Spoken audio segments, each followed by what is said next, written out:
लड़की ने दोबारा जन्म लेने के बाद सबसे पहले जानबूझकर वह सोने की सिल्ली गिरा दी जो उसकी कंपनी ने उसे दी थी। जैसा कि उसने सोचा था, टक्कर लगने से उसके नीचे का काला अंडरकोट तुरंत दिखाई देने लगा। उसके साथ काम करने वाले चौंक गए। सोने की सिल्ली नकली थी। पता चला कि उसकी पिछली जिंदगी में कंपनी ने उसके काम को पहचानने के लिए सालाना मीटिंग में उसे 1 किलोग्राम सोने की सिल्ली दी थी। भोली भाली लड़की ने इसे असली मान लिया और खुशी खुशी अपनी माँ को यह खुशखबरी सुनाई। उसकी माँ बहुत खुश हुई और इस डर से कि सिल्ली चोरी हो जाएगी हर रात उसके साथ सोती थी।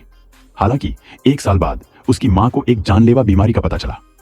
सर्जरी के लिए पैसे जुटाने के लिए लड़की को सोने की सिल्ली गिरवी रखनी पड़ी। लेकिन पॉन शॉप वाले ने उसे बताया कि यह न केवल नकली है बल्कि इसमें बहुत ज्यादा हैवी मेटल भी है जिससे लंबे समय तक पहनने पर दिक्कत हो सकती है। गुस्से में लड़की पॉन ब्रोकर से भिड़ गई और अपना 1 मिलियन युआन का साल के आखिर का बोनस वापस मांगा।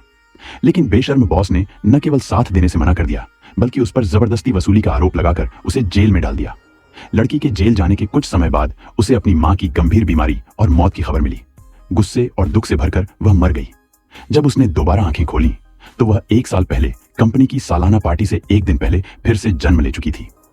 उस समय बॉस और उसकी पत्नी लड़की के साल के आखिर के बोनस पर बात कर रहे थे। उसे सरप्राइज देने के लिए बॉस ने पार्टी में उसे एक खास इनाम देने का फैसला किया। कपल की मिलकर की गई कोशिशों को देखकर लड़की ने तुरंत उनसे इनाम के बारे में डिटेल्स मांगी। यह देखकर बॉस के पास सोने की सिल्लियों का जिक्र करने के अलावा कोई चारा नहीं था और उसने कहा कि इसका वजन 1 किलोग्राम है और इसकी कीमत लड़की के $1 मिलियन बोनस से कहीं ज्यादा है। लड़की बिना किसी हैरानी के मान गई और फिर चुपचाप अपने वर्क स्टेशन पर लौट गई। उसी समय कंपनी का एक इंटर्न अचानक बॉस के ऑफिस में घुस आया और लड़की गुस्से से भर गई। उसकी पिछली जिंदगी में बॉस ने जानबूझकर एक बड़ी डील का क्रेडिट इंटर्न को दिया था। उस समय लड़की ने सोने की सिल्लियों की वजह से बॉस से बहस नहीं की थी, लेकिन उसे बॉस की मौत के बाद ही पता चला कि इंटर्न असल में बॉस की शागिर्द थी।